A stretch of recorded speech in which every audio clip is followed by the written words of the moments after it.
guys, welcome to Garden Treat for your host me, Rachel. I know that's dorky, but oh well. It's been a while since I posted a video.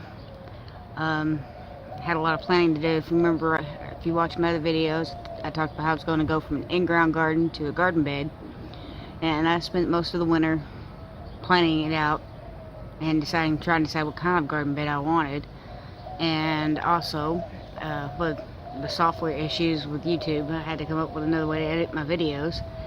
Now, I do apologize for the kind of crappy camera, but you have to use what you have, right? That's what we're all about here on Gardening for Cheap. I decided to go with a square foot garden because you can plant more in a smaller space. And even though I have a big yard, I don't want the whole thing taken up with vegetables. And if you can kind of see over my shoulder, you can see my new garden bed. I kind of want to go in a little bit of detail of how I built it, and I should have some pictures hopefully that I can squeeze into the editing of this video so you can kind of get a look at it as I go through each one. I used 4x4s for the posts. I cut them about 1.5 feet long. That way I put them in the ground about 6 inches. And I cut it to fit. I think I did about 6 inches. But I have a friend of mine gave me a couple fence panels, and I took them apart and used the boards as a trim for the top of it. I dug out, I think about 2.5 to 3 inches deep of native soil and put it on a tarp so I can kind of go through it a little bit. Didn't go through as much as I'd like to, but I saved it. And I had a weed fabric.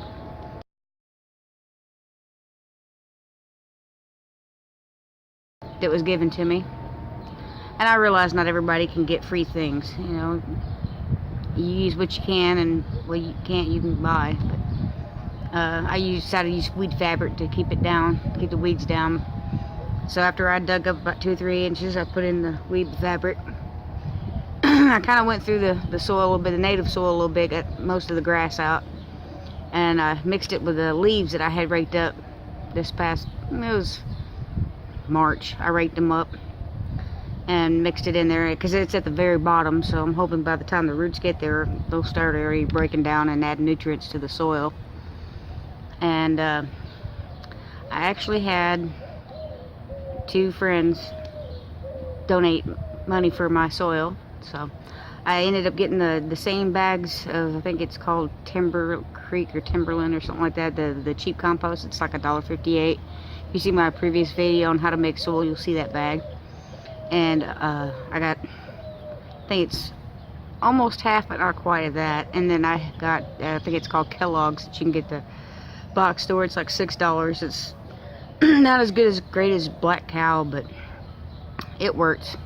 So I mixed that in with the cheaper compost, and I bought blood meal, bone meal,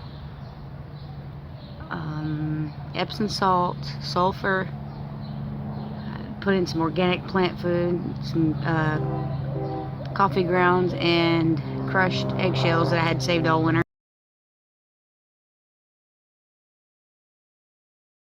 That I didn't use for crafts.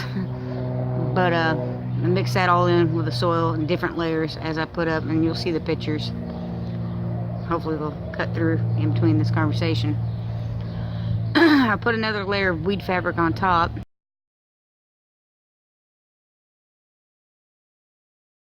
Try to keep the moisture in and the weeds out, but in certain areas, like with a square foot garden, what it is 1 foot square by 1 foot square. You can plant like tomatoes, zucchini, Brussels sprouts, things of that nature.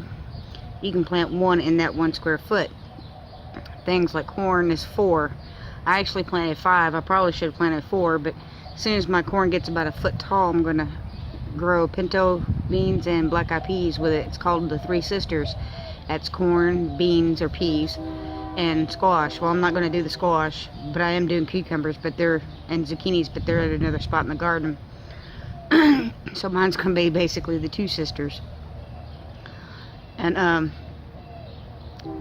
where I like the onions and the corn and stuff like that, I just cut the fabric away because there ain't no sense of just having a bunch of holes in the fabric.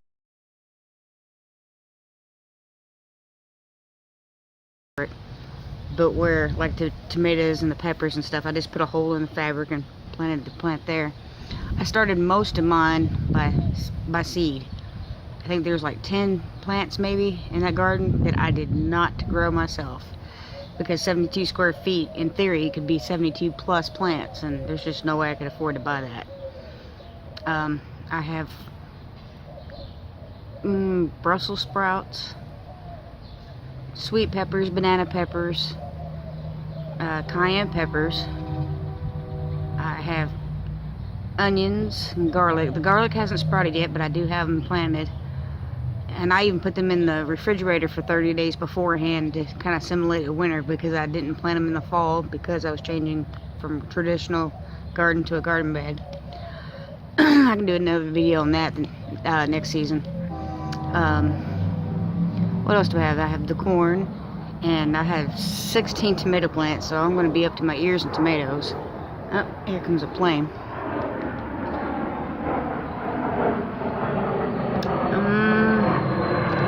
Let's see. I think that's about it. I do have potatoes, but I have those in buckets. I have a cantaloupe, and it's in a bucket, and I'm going to get some more soil and do some sweet potatoes, because I have a purple sweet potato plant on the picnic table. It's sitting next to all the other little plants that wouldn't fit because I had too many in the garden already. So I have peppers, onions, garlic, corn, tomatoes. Oh, I have 2 spinach and a lettuce. That was something new that I've done this year. And I have a cabbage in my aquaponics in my room that I think I'm going to be putting out to the garden, and I'll do a little video on that if I do that. So let's take a tour of the garden, see what you think. Here you go, guys, in all her glory. I cut the 4x4s in for the poles about 1.5 feet long, and I put 6 inches, half a foot into the ground. I really didn't think it needed that much support. And then I had fence panels that were donated, and I put them across the top because that metal is sharp and it'll cut you. So, and I bought the panel. The metal panels was the only thing that I bought besides, of course, the soil. But I mixed it with some of the native soil and some other additives, you know, like blood meal, bone meal, Epsom salt, stuff like that, and that nature sulfur. But this is, I'd say, 35 days of growth. I did start all these seedlings except for like 10 of them myself. The ones where you see the little tags, those are the ones that I actually bought, like the peppers, because my seedling peppers didn't do so well. But all the onions and garlic well, the garlic hasn't sprouted yet, but the carrots and beets have. And the zucchini and cucumber, I started those. I did buy the spinach, but I got a great deal on the vegetables or the plants that I did buy. I got them for like 97 cents and 79 cents. All the corn, I grew that myself from seedlings or from seeds. Now the shade's kind of making it hard to see. It's kind of late in the afternoon. But I've planted those for about I think this has been about 35 days ago. All my tomatoes. The cherry tomatoes seem to be growing faster than the beefsteak and the jet stars and the regular tomatoes. But I'm happy with the results. I'm already starting to get flowers. Come over here to the cucumbers and the zucchini. I did put a couple marigolds, or actually I think I have 3 marigold plants in this garden bed. I have 72 square feet in this garden bed, and I'm doing the square foot garden. That's why you see it roped off into 1 foot squares. I don't know if you can see the carrots. I'm going to have to thin them out once they get a little taller. And then over there's the beets.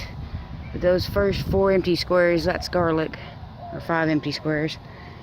And then there's my onions.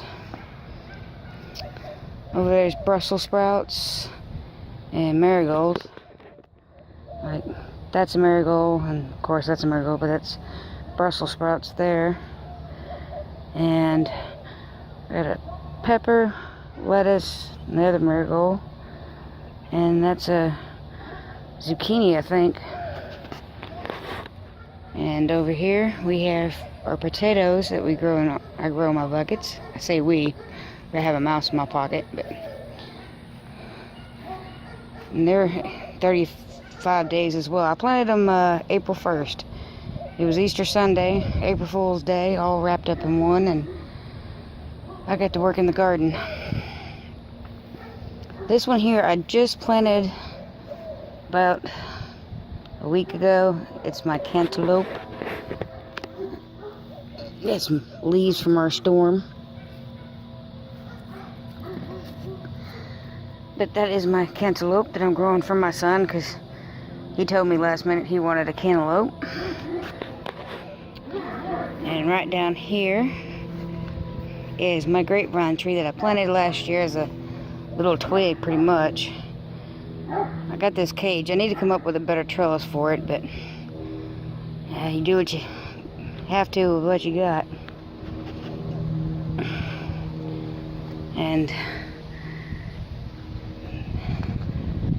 I do have a strawberry hanger and some plants on that picnic table, but they were just the extras that I had, except for the strawberry tower. That's the upside down hanger that's way over there.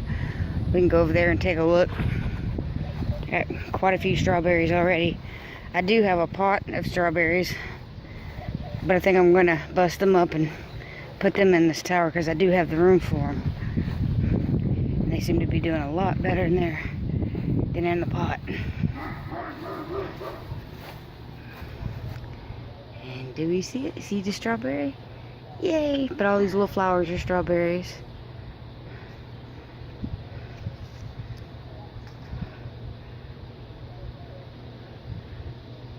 And there we go. Alright, I hope you guys like that. It's growing pretty well. I planted it, I meant to tell you this earlier, I planted it April 1st. That's the day that I finished the garden, building the garden bed and getting all the soil in and the amendments. And I planted all my baby seedlings. The corn, I think, was a few weeks later because I waited for it to sprout a little taller before I actually put it in the bed. Not much, but a little bit. And today is May 5th. It's like, what, 35 days? So you just seen the tour of what it looked like now, and then the beginning of the pictures of me making it is what it looked like when I first put it in the ground. So that's a lot of growth. Next week, I'm going to try to do a video on the Olas. And I don't know if you could see them in the tour, but they're clay, unglazed clay vases, pots. I use flower pots and just sealed the bottom and put a plate on top with a rock on that to hold it there. And you stick it in the, you bury it to the very top, fill it full of water, and eventually the roots will start growing to it, and it'll drain the water out, and it saves you like 75% on your water bill supposedly. And the tomato plants just love it. So I've got 2 in there now, and I'm gonna get like 9 to 11 more for the rest of the garden. There's certain things I can't do it with, like the onions. I don't think I have room for the carrots either. But the peppers and the tomatoes will definitely get their little pot, and I'll go into detail in next week's video on what the diameter is and how far out it waters and how much you fill it up. But I definitely wanted to mention that I have 2 of those in there, so that definitely helps with watering. And it's rained a lot in the last 35 days. Well, I say a lot, just about 4 or 5 times, but for Texas that's a lot. Anyway, if you like this video, please give me a thumbs up and hit subscribe so you stay tuned, don't miss any videos. And if you have any questions on the square foot gardening, like how many plants for what type of plant, and please feel free. Oh, one last thing to mention. With a square foot gardening, since everything is so close together, you really don't water from the top, because that can cause blight and other fungus on your plants. You really want to do a drip irrigation, or like the Olas, or use a watering can and just water at the roots. Drip irrigation is something I did look into, but it's kind of expensive to start out. So I went with the Olas, and it's O-L-L-A-S. I'm not sure if I'm really pronouncing it right. I think I am. But it seems to be better in the 35 days that I've had this garden bed. It's worked well. I see the roots. I took one of the pots out to clean it out. because I didn't think it was working right, and the roots are starting to grow to the pot, and now in a few days the pot has less than half the water, so it's definitely working. And yeah, so there you go. Don't water from the top. Because you can cause blight, and that can kill tomatoes and potatoes really quick. Oh, I don't know if I mentioned I also have a cantaloupe over there in the blue container, but that is something I just planted this past week.